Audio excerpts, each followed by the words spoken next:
देख रहे हैं सत्यहिंदी.com।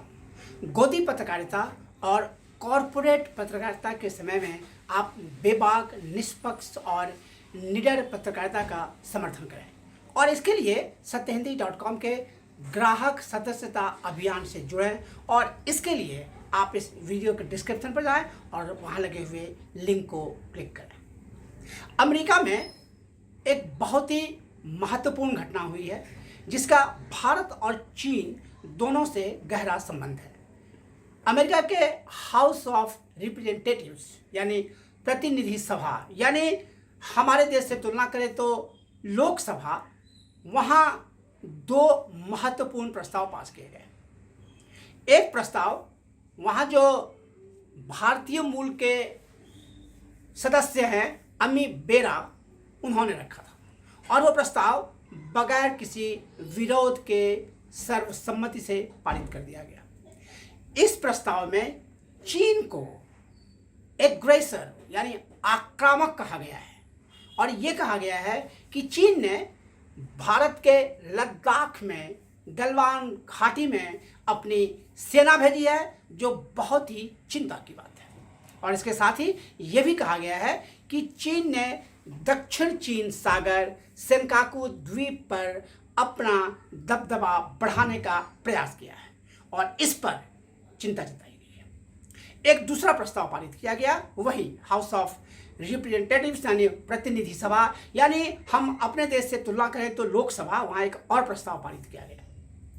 वह प्रस्ताव राजा कृष्णमूर्ति ने रखा, वो भी भारतीय मूल के हैं। इस प्रस्ताव का भी किसी ने विरोध नहीं किया, आम सहमति से प्रस्ताव पारित हुआ। इस प्रस्ताव में चीन से कहा गया है कि वो भारत से अपनी सेनाएं वापस बुलाए, तनाव कम करे और इसके लिए जितने भी कूटनीतिक और राजनयिक चैनल्स हैं उनसे संपर्क करे, भारत से बातचीत करे और अपनी तमाम समस्याओं का समाधान वो बातचीत के जरिए ही खोजे।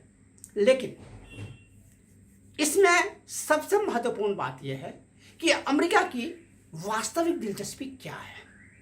क्या अमेरिका गलवान घाटी में चीनी सैनिकों के घुसपैठ को लेकर वाकई बहुत चिंतित है, या अमेरिका की दिलचस्पी दक्षिण चीन सागर में है?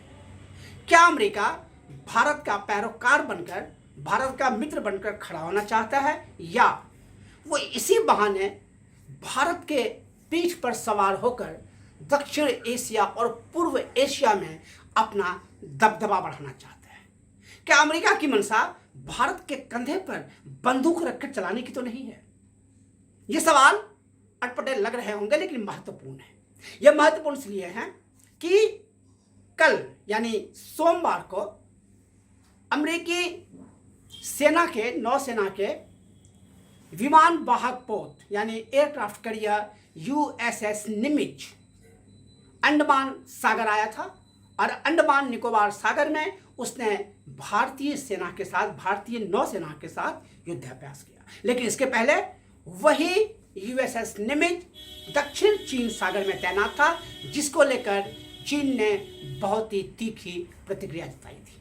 और इसके कुछ दिन पहले यानी तकरीबन एक महीना पहले अमेरिका के विदेश मंत्री माइक पॉम्पियो ने यह कहा था, यूरोप से बात करते हुए, कि यूरोप से अपने कुछ सैनिकों को हटाकर वो दक्षिण एशिया में तैनात करना चाहते हैं, क्योंकि चीन से भारत को खतरा है, चीन से वियतनाम को खतरा है, चीन से मलेशिया और चीन से इंडोनेशिया को खतरा है।